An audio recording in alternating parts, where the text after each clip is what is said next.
Hi, Auntie Sheila. We were studying social identity theory in class today. Some pretty heavy stuff. Nicole, can you tell me a little bit about social identity theory? Yeah, Auntie Sheila. Someone's social identity is their sense of who they are based on their group membership. Groups are an important part of pride and self esteem.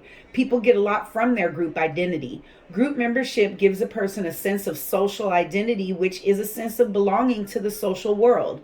We put people into social groups based on their characteristics, with an in group being us and an out group being them, bringing about social stereotyping and prejudiced views. How can you apply this to a real world situation? Oh, Auntie Sheila, groups that people are members of can be anything from being a part of a family, a person's social class, membership on sports teams, or their ethnicity, just to name a few.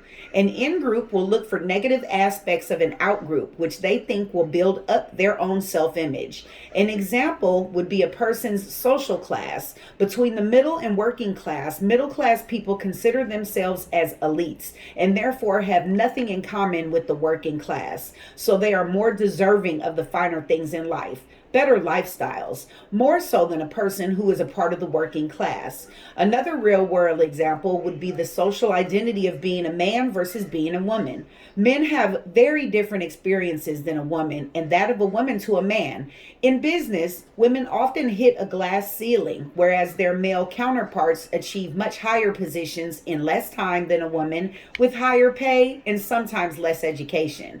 At home, women are stereotypically the homemaker who is under total control of her husband. Women have had a very peculiar job where they oversee most of the household decisions, but people always look for the man's approval to get the job done. Why is social identity theory important in the identity politics?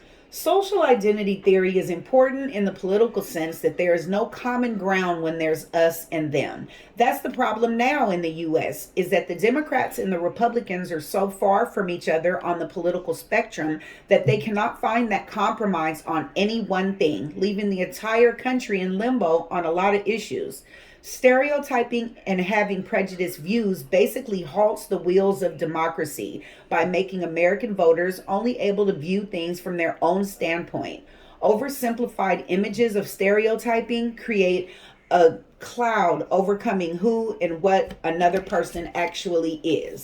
So, Auntie Sheila, social identity theory suggests that we categorize people based on certain characteristics, like being Mormon versus being Catholic, or being on the Giants baseball team versus being on the A's team.